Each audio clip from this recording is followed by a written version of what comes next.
Hello guys, welcome back to my channel. আজকের ভিডিওতে যে টপিকটা নিয়ে ডিসকাশন করব সেটা হচ্ছে আজকের মার্কেটটা কেমন গেল এবং আগামীকাল মার্কেটে কি কি পরিস্থিতি হতে পারে। তো এখন যে মার্কেটটা রয়েছে এই মার্কেটে একজনই ডমিনেট করছে, সেটা হচ্ছে এফআইআই। তারা কন্টিনিউয়াসলি সেল করে যাচ্ছে এবং আজকে যেটা দেখা গিয়েছে মার্কেটে সেটা হচ্ছে মোটামুটিভাবে 6,500 কোটি টাকার মতো সেল এফআইআই করেছে। এবং অনেকেই এটা মনে করছেন, যেহেতু ভিক্স কুল অফ হয়েছে, তো অনেকেই এটা মনে করছেন যে এটা হয়তো একটা ইন্ট্রিম বটম, বাট আমার সেটা মনে হয় না। মেবি হয়তো এই মাসের মধ্যে, যেহেতু হঠাৎ করে এত বড় একটা গ্যাপ ডাউন হয়েছে ইত্যাদি ইত্যাদি, সেই জন্য ভিক্সটাকে কুল করে প্রিমিয়ামটাকে একটা কন্ট্রোল করার ডেলিবারেট প্রচেষ্টা করা হচ্ছে।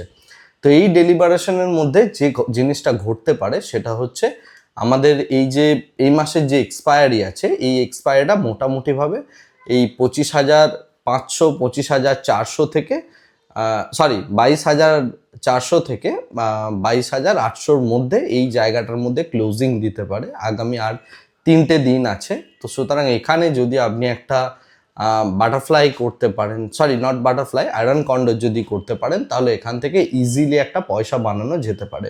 এটা হচ্ছে জাস্ট একটা আইডিয়া।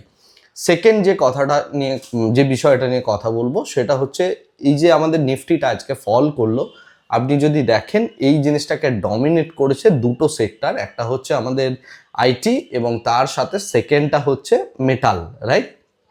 আইটিতে যে প্রবলেমটা দেখা দিচ্ছে সেটা হচ্ছে আরবিআই যে কথাটা বলেছেন যে তারা $10 বিলিয়ন মতো একটা লিকুইডিটি সোয়াপ করবে। সেই লিকুইডিটি সোয়াপটা যদি হয়, ইকোনমির মধ্যে একটা স্ট্রেংথ আসবে। বাট সেক্ষেত্রে যদি আমার কারেন্সি প্রাইস স্লাইড একটু ডাউন হয়, তাহলে যে জিনিসটা হবে সেটা হচ্ছে যে আমাদের এই আইটির মধ্যে একটা বেশ বড় রকমের প্রেশার আসবে।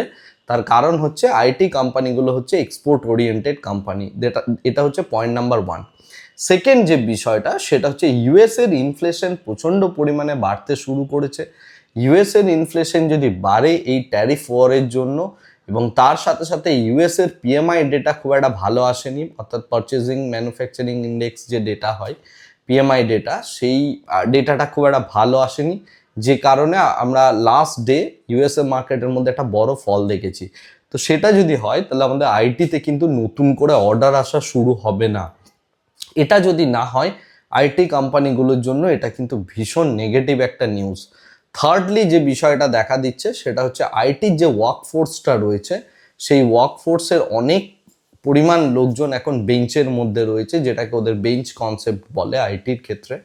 তো সেই বেঞ্চের মধ্যে রয়েছে, অর্থাৎ পুরোপুরিভাবে সমস্ত ওয়ার্কফোর্সকে ইউটিলাইজ করা যাচ্ছে না, কারণ এত পরিমাণ অর্ডার নেই, এত পরিমাণ কাজ নেই।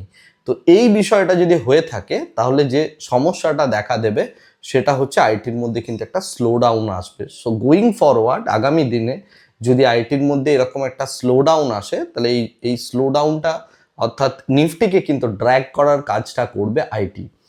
এর সাথে সাথে আরেকটা ইন্টারেস্টিং ফ্যাক্ট উঠে এসছে, মানে লাস্ট কিছুদিন যাবৎ আমি এখানে বলিনি, চ্যানেলের মধ্যে একটু হেজিটেশন ফিল করছিলাম, অনেকেই মানে ভুলভাল কমেন্ট করেন সেহেতু, বাট ফ্যাক্ট সেটা হচ্ছে যে এসআইপি যেটা আমাদের চলছিল এতদিনে, মিউচুয়াল ফান্ডের এসআইপি, সেই মিউচুয়াল ফান্ডের এসআইপি এবারে স্টপ করছেন প্রচুর লোক, রাইট?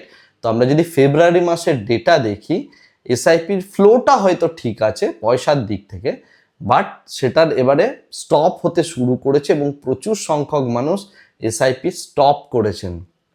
অর্থাৎ এরপরে ডিআইআই এর কাছে যে ইনফ্লোটা হচ্ছিল সেই ইনফ্লোটা এবার ধীরে ধীরে ধীরে ধীরে কমতে শুরু করেছে। তো এই সমস্ত জিনিসগুলো মার্কেটের মধ্যে কিন্তু একটা ক্যাসকেডিং এফেক্ট দিচ্ছে, যে এফেক্টে মার্কেট কিন্তু খুব স্লোলি ধীরে ধীরে ধীরে ধীরে নিচে নামছে, রাইট? এটা হচ্ছে কারেন্ট পরিস্থিতি। বাট এই পরিস্থিতিতেও আরবিআই কিন্তু কিছু সদর্থক পদক্ষেপ নিচ্ছে, যে পদক্ষেপগুলো আগামী দিনে মার্কেটকে হয়তো উজ্জীবিত করবে। মেবি হয়তো আমাদের আর একটা কোয়ার্টার বা দুটো কোয়ার্টার এরকমভাবেই চলতে হবে। অর্থাৎ যতক্ষণ না পর্যন্ত একটা ভালো রকম অ্যাকুমুলেশন আসছে, আরবিআই এর এই পদক্ষেপগুলোর কোনো একটা ভালো বেনিফিশিয়ারি হচ্ছে বিজনেস, ততক্ষণ অবধি মার্কেট কিন্তু উপরের দিকে যাওয়াটা খুবই শক্ত ব্যাপার। ওকে, স্লাইড একটু যেতে পারে, পড়বে, এই বিষয়গুলো চলবে। আমি ডে ইন ডে আউট যে কথাগুলো বলি যে এই জায়গা থেকে এতটা পর্যন্ত র্যালি দিতে পারে, তো মার্কেটটা একদম টাক টাক করে নিচেই পড়ে না, একটু উপরে যায় নিচে নামে, উপরে যায় নিচে নামে। তো সেই রিট্রেসমেন্টগুলোর কথাও যেমন যেমন হয় বা পরিস্থিতি হয় সেই অনুযায়ী বলি। এনিওয়ে, তো বিষয়টা বেসিক্যালি সর্বোপরি পুরো বিষয়টা যে জায়গায় দাঁড়াচ্ছে সেটা হচ্ছে যে আরবিআই প্রচুর সদর্থক পদক্ষেপ নিচ্ছে, বাট সেটা কনভার্ট হয়ে বিজনেসে কনভার্ট হয়ে আসতে ইকোনমির মধ্যে একটা ল্যাগ থাকে, এগুলোকে ইকোনমিক ল্যাগ বলা হয় বা ডিলে বলা হয়। এই ডিলেটার কারণে আগামী হয়তো আরও 2 কোয়ার্টার এরকম পেনের মধ্যে দিয়ে যেতে হবে আমাদের এই টোটাল মার্কেটকে, রাইট? আমি আগে থেকেই বলেছি যে অক্টোবরের আগে আমি অ্যাটলিস্ট বাইং করার কথা ভাববই না, মানে চিন্তাই করব না।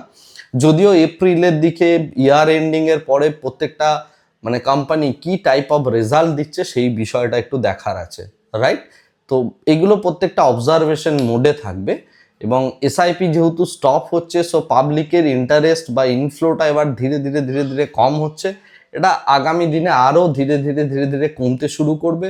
এই জায়গা থেকে তারপরে একটা উইথড্রয়াল এফেক্ট আসবে, রাইট? অর্থাৎ এসআইপি থেকে পয়সা তুলে নেওয়ার একটা ব্যাপার আসবে। এখন যা স্টপ করার ব্যাপারটা হয়েছে, কারণ যেটা জেনারেল পাবলিক তারা কিন্তু কখনোই মানে যতই তারা লং টার্ম ইনভেস্টমেন্টের কথা বলুক ইত্যাদি বলুক, মার্কেটের ডাইনামিক্সটা বোঝে না যারা, অথচ ইনভেস্টমেন্ট করেন তারা কিন্তু এসআইপি স্টপ করে দেন, রাইট? এবং এটা দেখা যায় যে মানে যতজন ব্যক্তি এসআইপি করেন তার মধ্যে 60-70% লোক 3 বছরের মধ্যে নিজের এসআইপি স্টপ করে দেন। কারণ পয়সাকে কমতে আমরা কেউ দেখিনি, এটা পাবলিক সাইকোলজি। পুরো পাবলিক পুরো মাসকে চেঞ্জ হঠাৎ করে কেউ করতে পারবে না, রাইট? বা প্রত্যেককে ধরে ধরে এই জিনিসটা করা যায় না। এর একটা ক্যাসকেডিং এফেক্ট আছে, কারণ যখন এসআইপি স্টার্ট হয় একজনের থেকে আরেকজন শুনে যেভাবে করে, অর্থাৎ ওয়ার্ড অফ মাউথে যেভাবে হয়, ঠিক সিমিলার ওয়েতে যখন একজন স্টপ করে সে আরেকজনকে বলে, সে আরেকজনকে বলে, এইভাবে ওয়ার্ড অফ মাউথেই কিন্তু অনেকটা পরিমাণ স্টপ হয়। কারণ আমরা আমাদের যে ফাইন্যান্সিয়াল নলেজ, এই ফাইন্যান্সিয়াল নলেজটা সবসময় এই কিছু মিডিয়া চ্যানেলস এদিক ওদিক থেকেই আমরা নিতে আগ্রহী, প্রপার ওয়েতে কেউ আমরা নিও না। আর আমাদের দেশে সেই ইনফ্রাস্ট্রাকচার বলুন বা সেই পরিবেশ বলুন বা পড়াশোনার মধ্যে সেই যে ব্যাপারগুলো আছে সেগুলো থাকেও না।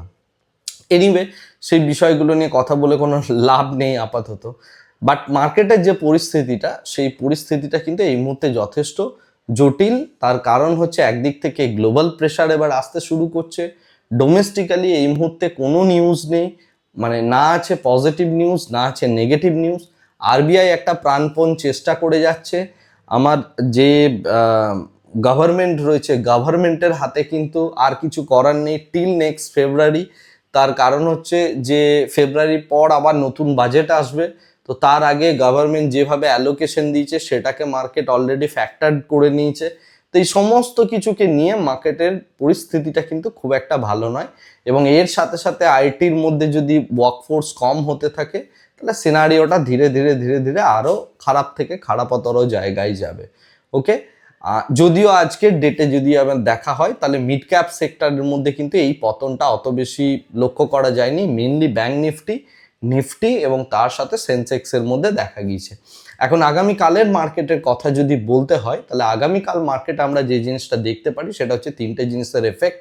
সেটা হচ্ছে আজকের ইউএস মার্কেট কেমন যাচ্ছে, তার সাথে সাথে আমরা দেখার চেষ্টা করব যে আমাদের যে জাপানের মার্কেট আগামীকাল সকালের এবং চায়নার মার্কেট যার কোরিলেশনগুলো আমি গতকালের ভিডিওতে অলরেডি বলেছি, এই 3টে মার্কেটের যে এফেক্ট সেই এফেক্টটার কিছুটা পরিমাণ ইন্ডিয়ার মধ্যে থাকবে এবং সেইভাবেই মার্কেট চলবে। তবে আমার যেটা মনে হয় 22,400 এই লেভেলটা আপাতত ফিক্স থাকবে, আর উপরের দিকে 22,700 800 যে লেভেলটা আছে 800 লেভেলটা ইনট্যাক্ট থাকা উচিত এই বৃহস্পতিবার অবধি। বৃহস্পতিবার দিন মান্থলি এক্সপায়ারি আছে, তো সেই মান্থলি এক্সপায়ারি ওভার হওয়ার পর শুক্রবার দিন সম্ভবত আমাদের জিডিপি ডেটা, তো সেই ডেটাটা যতক্ষণ না আসছে ততক্ষণ অবধি মার্কেটের মধ্যে এইরকম পরিস্থিতি থাকবে আশা করি।